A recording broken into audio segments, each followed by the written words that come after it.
Okay, so we are going to try and get through some music theory. Now, traditionally, guitarists don't like music theory, which is completely understandable because it can be quite boring, and some guitarists just don't see the point in it. I was that guitarist, so I guess when I was like 13, 14, I was learning Metallica riffs. I didn't want to learn anything other than Metallica riffs, which, you know, who did at that point?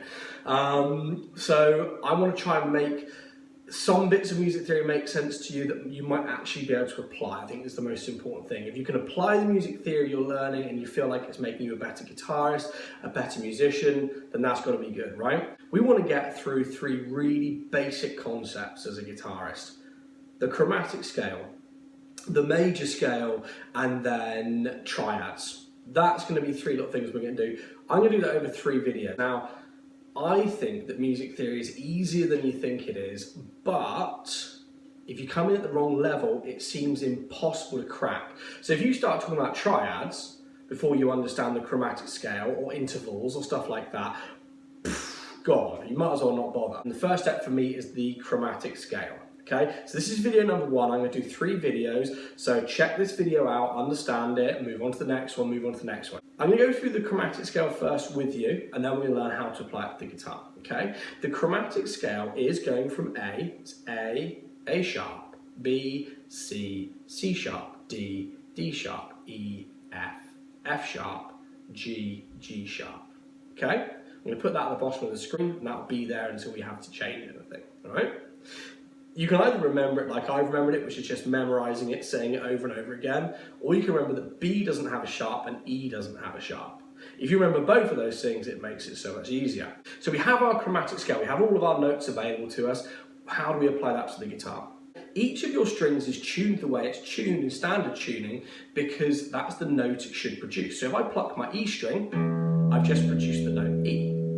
If I hold down fret number 1 on that string, it's no longer an E. Your ear can hear that it has raised up.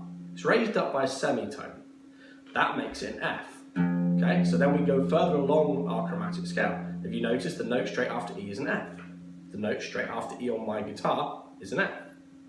If I move up to fret number 2 on my low E string, it's no longer an F, it's an F sharp.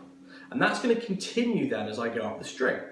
So fret number 3 is a G, moving up to a G sharp, moving up to A sharp, B, C, C sharp, D, D sharp, and then returning back to a higher E. So it's an E, but it's called 1 octave higher.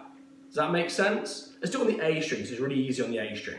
The A string is called the A string because it produces an A. If I hold down fret number 1, it's an A sharp. So now we're really, like, quite literally following the chromatic scale. Fret number 2 is B, 3 is C, 4 is C sharp, 5 is D, 6 is D sharp, 7 is E, 8 is F, 9 is F sharp, 10 is G, 11 is G sharp. And then when I get to my 12th fret, sure enough again, I'm back to an A but an octave higher. Okay, I won't go into the nerdy reason why that's the same note.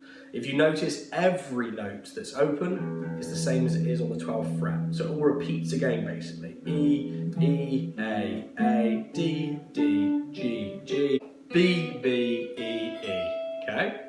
And then that would continue on from there. E, F, F sharp, G, G sharp, A sharp, B, C, C sharp, D. Hope that makes some sense. I'm going to put a close-up of my guitar doing that, just so it can see it a little bit easier. So here we are, we're going up the E string now on the chromatic scale. So we've got E being the open string, fret 1 is F, fret 2 is F sharp, fret 3 is G, fret 4 is G sharp, fret 5 is A, fret 6 is A sharp, fret 7 is B, fret 8, I can't count, is C, and then we're going to go C sharp, D, D sharp, back up to E. On the A string, we're going A sharp, B, C, C sharp, D, D sharp, E, F sharp, G, G sharp, A. That's the chromatic scale. Learn it on every string. Remember, it never changes. It always follows the same sequence, okay? So F is always going to be the note directly after E. Hope that makes some sense. Try it on every string, get used to it, and learn it properly before you watch the next video. See you later.